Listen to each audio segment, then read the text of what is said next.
بما اننا في نهايه 2024 فدي افضل المطاعم في بورسعيد بالنسبه لي السنه دي. المطاعم عندي انا بقسمهم 3 انواع: مطعم تاكل عنده وتحلف ان انت ما تكررهاش تاني، والنوع التاني بيبقى مطعم اكله كويس بس ما تروحلوش تاني مخصوص، والنوع التالت هي المطاعم اللي بتعجبك وتفضل تطلب منها باستمرار. المطاعم اللي هتكلم عنها النهارده هي المطاعم اللي بشتري منها على طول او جربتهم ومستعد اكرر التجربه تاني. مش هيكون من ضمنهم مطاعم السي فود، فدي هنعمل لها ممكن فيديو لوحدها وهبقى اقول لكم ليه. واحد من افضل المطاعم في رايي المتواضع، وده غالبا بيبقى الاختيار رقم واحد لما بنفكر نطلب اكل من بره، هو حضرموت بورسعيد اللي في المنشيه.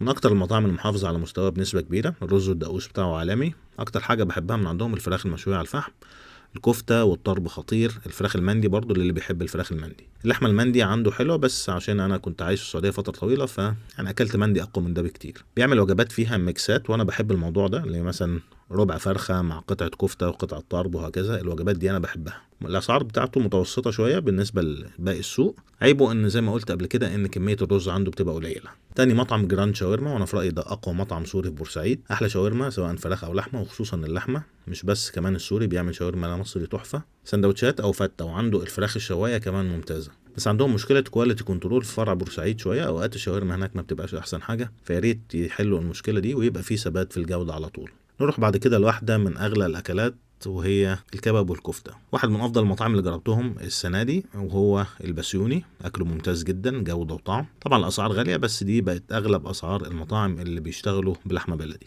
تاني مطعم هو الوهيبي، برضو من المطاعم المفضله عندي، بيعمل كباب وكفته خطيره وتتبيله هاديه.